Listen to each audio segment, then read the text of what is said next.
దేవుని దగ్గర అడగండి, నీ బాధలో ఎందుకు నాకు ఈ సమస్య, ఇప్పుడు ఈ సమస్య వచ్చింది, నువ్వు తీర్చు ప్రభువా, నా సమస్యలు నువ్వు తీర్చుని ఆయన అంటాడు. ఆయన తీర్చడు, నీ చేతే తీర్పించుకుంటాడు ఆయన. ఎప్పుడు కూడా దేవుడు ఆకాశం నుంచి ఏదో అద్భుతాలు చేయాలని ఎదురు చూడకండి.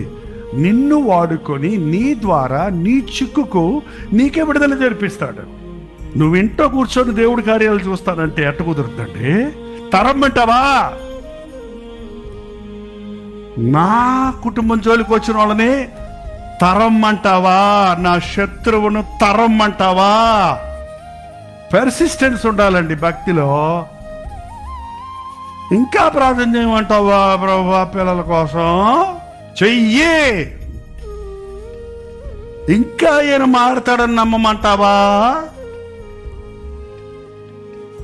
నమ్ము. Never give up.